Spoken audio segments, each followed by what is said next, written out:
Ebola patients are being brought in. They're not following proper protocols, and it's spreading. The second American infected with Ebola here at home, another nurse in Dallas.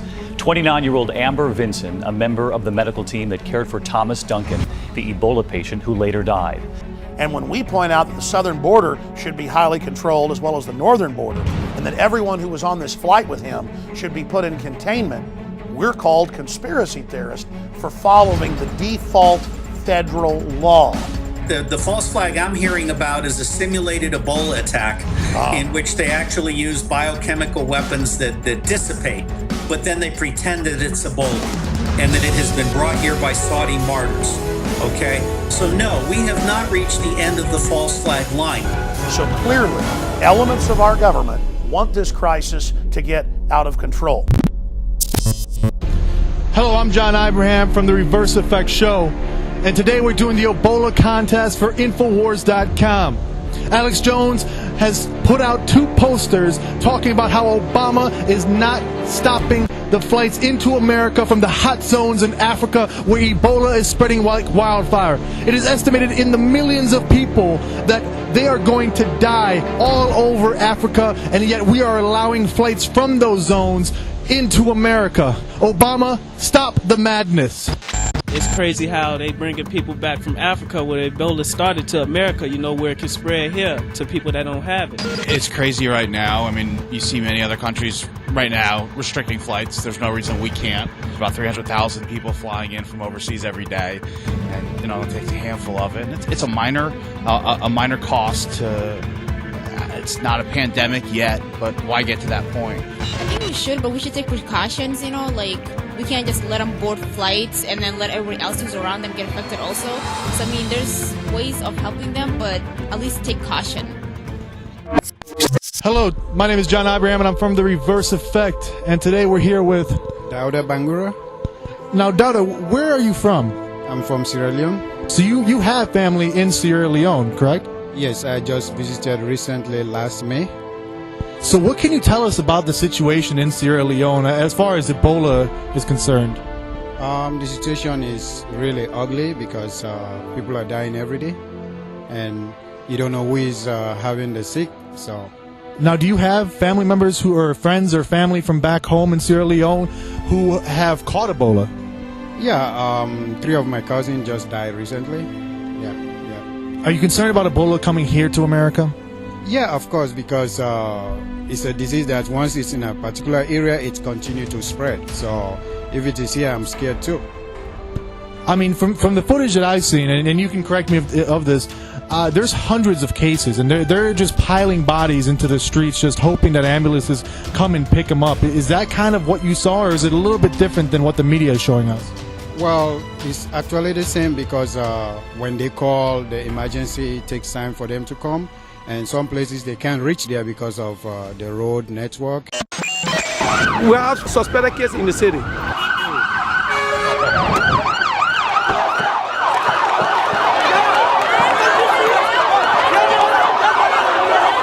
We were permitted to bring it on the road and block the road.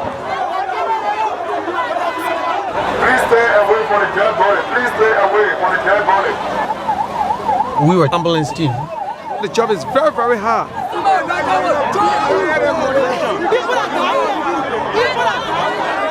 They said that the body been there for a long time, so that what they got angry. The entire city is covered with body. There's nothing we can do.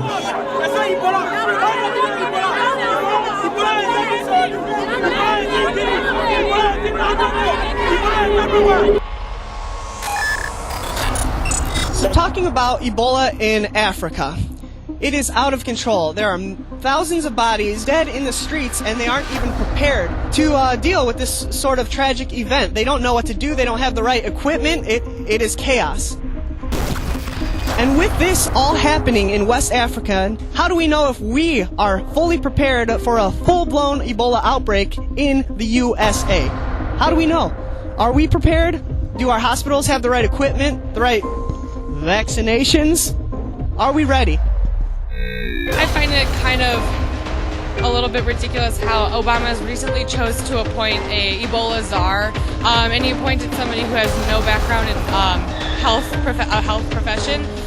He's more of a politician, somebody who doesn't have any experience in human pathology or any health career, let alone. I think it's kind of putting the American population at risk if somebody who's controlling what we're doing with Ebola doesn't really know how to deal with the health care. Ebola is completely a different topic, and it is a very new topic coming to the people mindset, and nobody was prepared for this. I think we should be able to prepare in advance in any kind of such situation to face it out. People might assume an Ebola incident on U.S. soil would mean federal officials would swoop in and take over.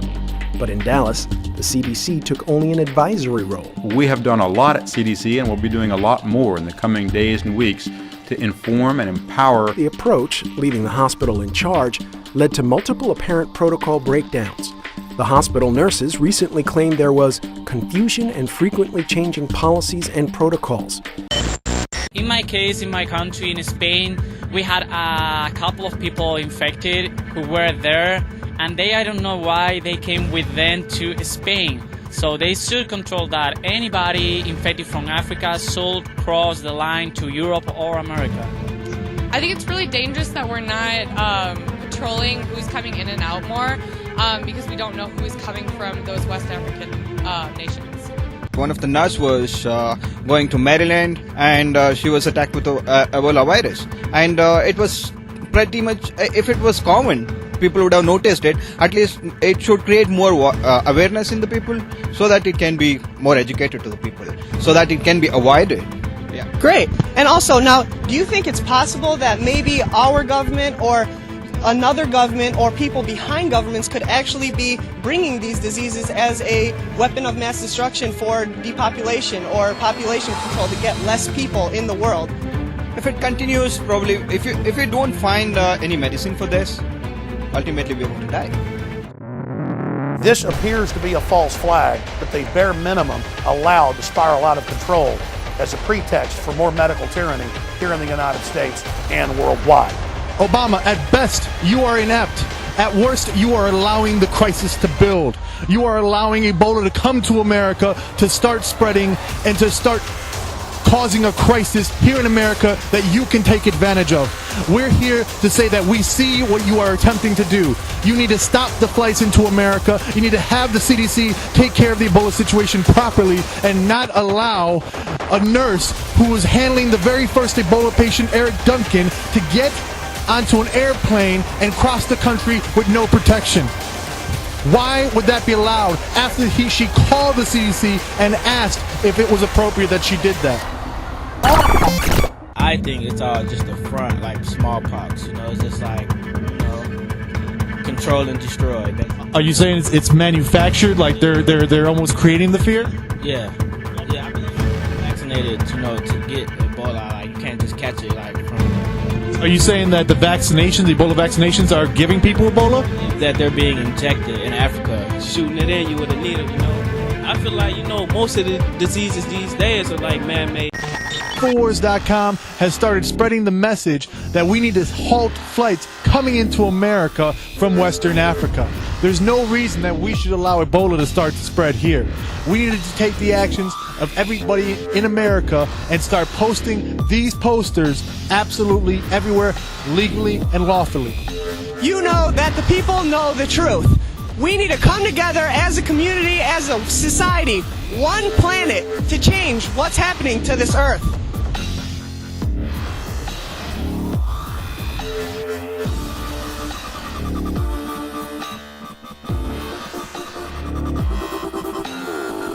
Obama, please stop the flights in America.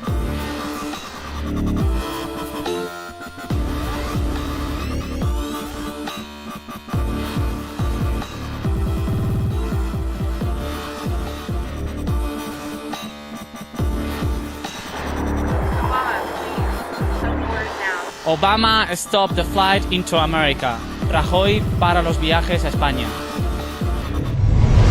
In times like this, we need to stay positive and we need to look at the good in things and avoid all these negative feelings we could be having while things are going on in the world like this. It is real, so we need to spread truth and we need to spread what is happening, but we can't let this scare us. We can't be afraid of what is happening to our planet. We need to realize what's going on, have faith, be positive, and change it. We can change this. We can change this.